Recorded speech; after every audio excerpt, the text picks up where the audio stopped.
મેં જોયા હતા ઘૂંટણ ને એવું થોડુંક તકલીફ 1-2 જણને જોઈ હતી, તો મને એવું હતું કે રિપ્લેસમેન્ટ તો મારે કરાવવું જ નહોતું. નીચે બેસવાની ને બધી તકલીફ પડે ને, તો આપણને એવું થાય કે નીચે બેસી ના શકીએ તો પછી આગળ શું કરી શકીએ કામે. મારું નામ જાગૃતિબેન છે. મારી ઉંમર 49 વર્ષ છે. હું સુરતથી આવું છું. મને ઘૂંટણનો બહુ જ દુખાવો હતો, તો હું 5 મિનિટ ઊભી રહી પણ ના શકતી અને 5-10 મિનિટ ચાલવાનું હોય ને તો બી ચાલી બી ના શકતી. અમે સુરત 2-3 જગ્યાએ બતાવ્યું હતું ઢીંચણના દુખાવાનું.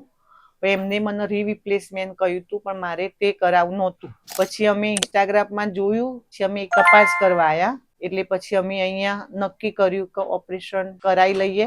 અને આ કંઈ નવું કશું નાખતા નથી, એટલે અમને આ સારું અનુકૂળતા આવ્યું. અમને અત્યારે 4 દિવસ થયા ને અત્યારે હું મારી રીતે ગોળી લઈને ચાલી શકું છું. હવે જે અંદર જૂનો પેન હતો એ લગભગ બંધ થઈ ગયો. અમને સારો રિસ્પોન્સ મળ્યો. અહીંનો ડૉક્ટર, નર્સ, સ્ટાફ બધું સારો છે. આપણી બહુ કેર રાખીએ છીએ અને સારું છે.